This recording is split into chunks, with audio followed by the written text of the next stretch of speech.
Јака во првата средба, првото коло во Купот на европските шампиони во салата во Радовиш го декласира италијанскиот првак Фиаме Орро и го победи со еден фантастичен, би рекол, резултат од 37:1. Па по овој меч кој се одржа пред рекорден број гледачи во една бучна атмосфера, разговараме со тренерот на Бучим Јака, искусниот стручњак Димче Ангелов.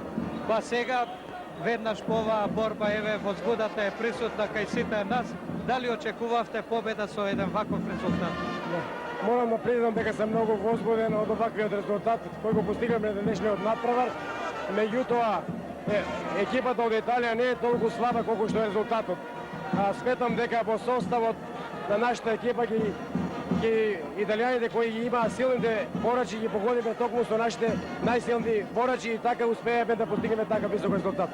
Значи и тактизирањето меѓу тренерите беше овде решавачко и може да кажеме дека вие го надмудривте колегата од Италија.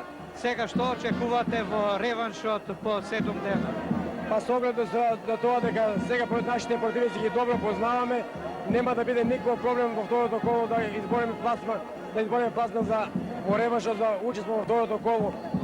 Како што знаеме, во второто коло треба да се сретнеме со победникот од екипата на Франција и екипата на Унгарија. Како го доживеавте овој меч и како ќе се организирате за реваншот во Неапол? Па навистина сум среќен, докажавме дека сме вистински шампиони. Нашите момчиња се изборија од првиот до последниот онака како што замислуваше стручниот штаб. Ги изненадивме италијанците. Мислам дека ова победа значи многу за целиот македонски спорт воопшто и мислам дека ова е наш пласман во второто коло, каде што се надевам дека нема да разочараме, бидејќи веќе ги најавивме нашите поголеми можности. Дали ќе има навивачи во Неапол? Сигурно дека ќе има, ние ќе ги организираме нашите навивачи да со нас отпатуваат во Неапол, каде што верувам дека ако вака се избориме, ќе поставиме и таму победа. И првиот човек на македонското борење, доктор Ванчо Чифлиганец, имаше причина да биде задоволен, радосен. Неговиот Бучим Јака, неговата екипа, еве извојува една висока победа на стартот од Купот на европските шампиони. Би се рекло, чекавте и дочекавте. 4 години се чекаше овој момент, па како е сега, од како се извојува првата победа?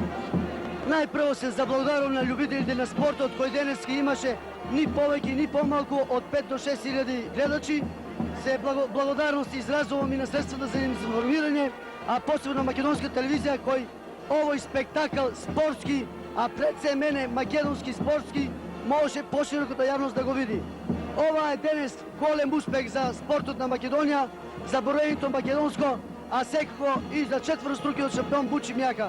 Оваа победа ни дава шанси да одеме во второто коло, односно да бидеме четврти во Европа, повеќе и од тоа. Значи, помислувате и на финалето? Па нескромно, мислиме дека во првото коло ќе поминеме, имаме тежок меч од победникот измеѓу французите и маđарите. Ако ги елиминираме нив, одиме во финале со русите, белорусите, турците или украинците, едни и те како изворедни квалитетни репрезентации. А сега, што можам друго да ви кажам, освен пријатен пат во убавиот Неапол? Па јас се надевам дека и со средствата за информирање и со македонска телевизија ќе одиме напред. Благодарам многу. Благодарам. Почитувани гледачи, ете такво беше расположението во салата 25.